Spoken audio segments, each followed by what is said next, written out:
Diáspora africana. A diáspora africana é o nome dado ao fenômeno histórico e social caracterizado pela imigração forçada de homens e mulheres do continente africano para outras regiões do mundo. Esse processo foi marcado pelo fluxo de pessoas e culturas através do Oceano Atlântico e pelo encontro e pelas trocas de diversas sociedades e culturas, seja nos navios negreiros ou no novo contexto que os sujeitos escravizados encontraram fora da África. O tráfico de seres humanos para o outro lado do Atlântico foi por séculos uma das mais rentáveis atividades do mundo mercantilista, a ponto de se tornar impossível precisar o número exato de africanos que foram arrancados do seu habitat natural para servir de mão de obra forçada em outros continentes. A diáspora negra foi grande responsável pela mistura da cultura e etnia no Brasil. A escravidão explorava mais do que o trabalho, explorava a própria existência do ser. O europeu não via o escravizado como um semelhante, mas como um ser inferior a ele.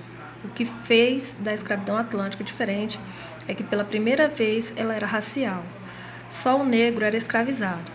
Haviam escravos de aparência branca, mas isso era exceção. Isso não fazia parte do comércio transatlântico, então a escravidão, sendo racial, marca seus descendentes como uma mancha que demora a apagar. As condições de viagem eram extremamente desumanas, e os poucos relatos que existiam da forma como os africanos eram trazidos para as Américas reforçam isso. A alimentação era escassa e era resumida a uma refeição por dia. A água também nunca era potável, e os alimentos disponibilizados eram feijão, farinha, arroz e carne seca.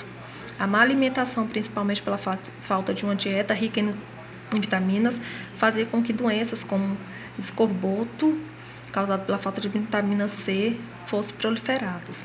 Outras doenças também se espalhavam pela sujeira dos locais que abrigavam os africanos.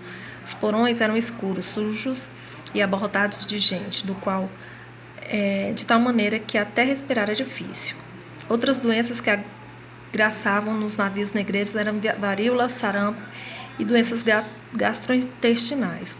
A mortalidade média era de 1/4 de todos os africanos embarcados.